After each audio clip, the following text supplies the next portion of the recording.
Europe was not going that way after World War II, but now once again they're going that way. We are all enjoying it. When it really happens, we say, oh, we're shocked, we're shocked. Without war, lot of people cannot survive. If this one and this one does not solve their problems, the world's problems are never gone.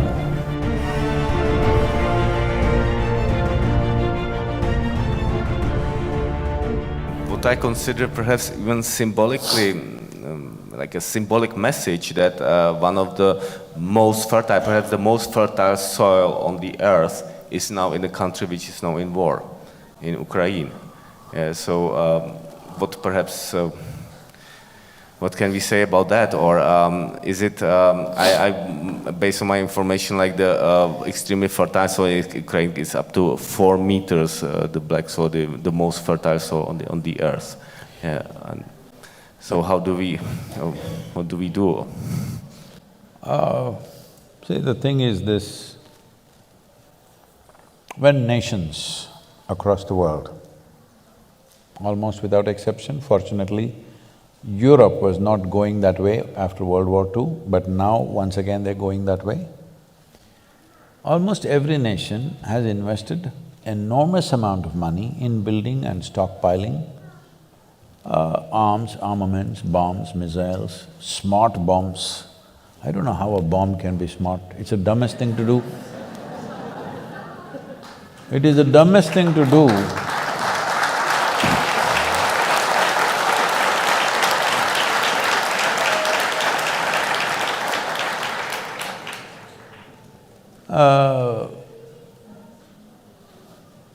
See, at least if I pick a fight with you with a sword or a stick or something, there is some crude animalistic pleasure attached to it. 1,000 people are sitting here, you just drop a bomb, all of them died. I don't know what is smart about that. I cannot understand this. But they are talking about smart bombs, where they're saying from 2 miles in the sky, they can drop the bomb into your house through the window. They're very proud of this.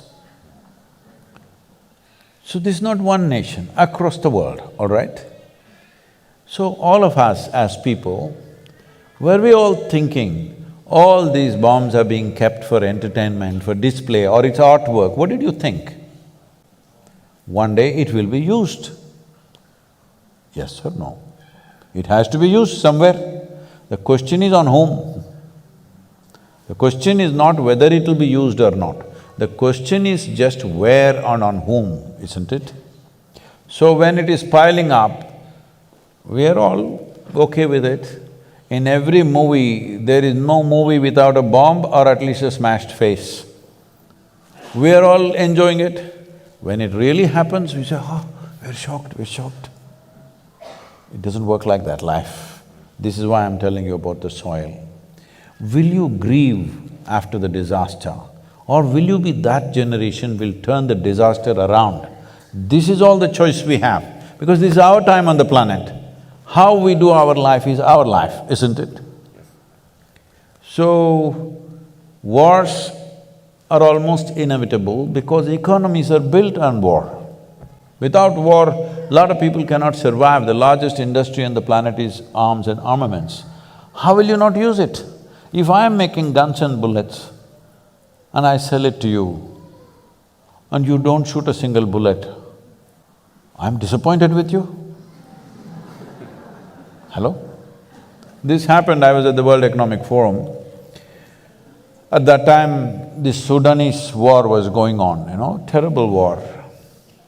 Over 2,600,000 people died, out of which 50% were children below 6 years of age. Can you beat it? 130,000 children die in one war. So, at that time, some, movie stars and others are going there and carrying one, an African child is always a trophy. You carry this child and take photo ops and all this is happening.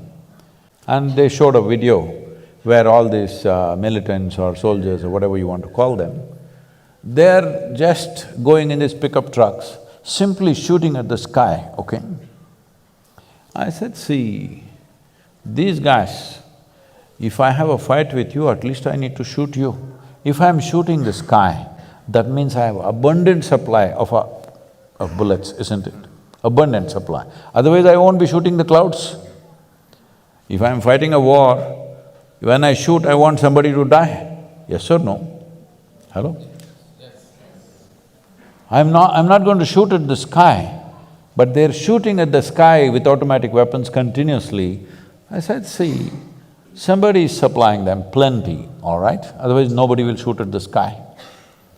I said, there are 62 industries in the world who manufacture that caliber of bullet. I will give you the addresses. Will you go and lock them up? No. You will go to the war zone and pick up a child and do drama. All you need to do is, if you take away the bullets, once that runs out, maybe they will hack each other, but you can't kill that many hacking, at least. If you can't transform the human being, at least you must defang him, isn't it? Hello? Yeah, defang means you take away his teeth at least. If transformation is possible, fantastic. If that is not possible, at least his empowerment you should bring it down, isn't it? So, we have no intent of stopping the war, let's be clear about that. When it happens to us or when it happens close to us, we will cry. When it's happening somewhere else, it's drama. This inhuman attitude towards war and to killing and the suffering that other people go through we must come out of that. Because most evil things have happened not necessarily because of evil intentions, simply apathy. You sleep through life. Is sleeping a crime? Hello? Is sleep a crime? Hello? No, sleep is a good thing. But if you sleep through your life is a disaster. That is what is happening to the world, both in terms of soil, both in terms of… in terms of war. This is what is happening, we sleep through. After World War II, we formed League of Nations, we made United Nations. The idea was never again such wars will happen, right? Not just for Europe, for the whole world, never again it'll happen. But since then, how many wars? Actually, if you look at it, there's not been a single day's break on this planet after World War II without at least a battle going on somewhere. So, we have issues, we have economic issues, we have property issues, we have issues, all right? This is the idea of setting up a United Nations, that we will fight with our words and solve our problems. We are not in such a la-la land that we don't have any issues, we have issues. We genuinely have issues, isn't it? That two sets of people believe this is it, that is it, there. But this is the idea of setting up a platform which would solve problems. What has happened? We have pushed it to the side and doing what we want to with each other. So, 20th century, 21st century when it began, everybody said, this is 21st century, this is the age of information, this is technology, this, that, no wars.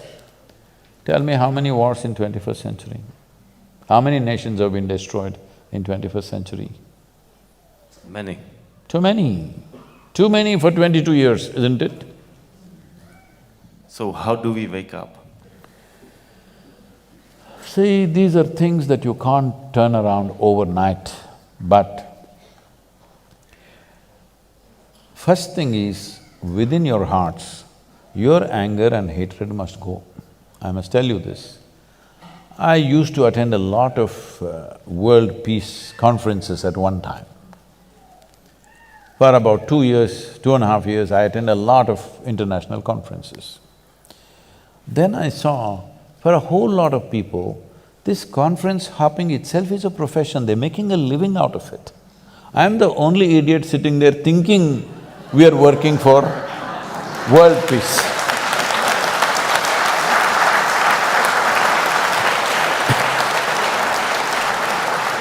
So I was in a very prominent conference, 42 Nobel laureates were participating and a few heads of state and all that stuff. Because when they're head of state, they will do war. After they retire, they will talk peace.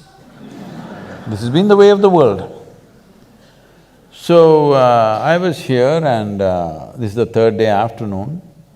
One particular Nobel laureate, it's his turn to speak, and after that I'm speaking. So he came up and this podium is a little exposed, a proper big podium, the wooden thing. So he went and stood behind that and he opened his file. He looked down, he never lifted up his head up. He read 42 pages. And I was sitting in the front row trying to grasp every word. I'm watching every page. 42 pages he flipped. Then I look around, the hall is absolutely peaceful. Because everybody, except the security and a few staff who are standing, everybody has fallen asleep. Then I thought, this is world peace for sure.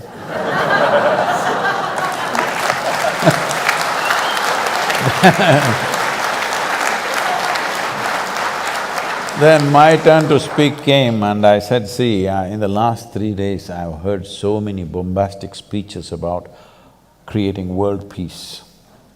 But I'm asking you sincerely, how many of you can place your hand on your heart and say, your mind is peaceful? Because if your mind is not peaceful, if you can't make your mind peaceful, making the damn world peaceful is out of question. Because what you are seeing in the world is a larger manifestation of what's happening in human minds, isn't it? If there are no human beings on this planet, world is peaceful, isn't it?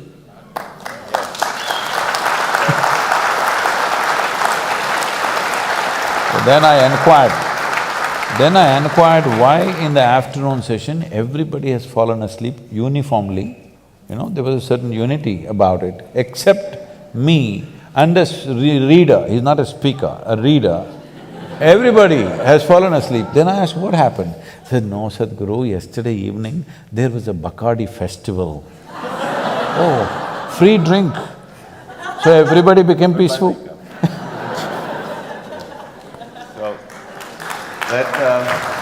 That was the last World Peace Conference I went to. So let us make the wish to make our minds peaceful globally, and I think Olga wants to… No, this is the whole thing. We can't make everybody's mind peaceful. You can make yours peaceful, I can make mine peaceful, she can make hers peaceful, this is the only way it works. This is the problem. We talk about a world, we talk about a society, we talk about a humanity. No, all these are just vocabulary. There are only human beings. If this one and this one does not solve their problems, the world's problems are never gone. It will manifest in so many ways.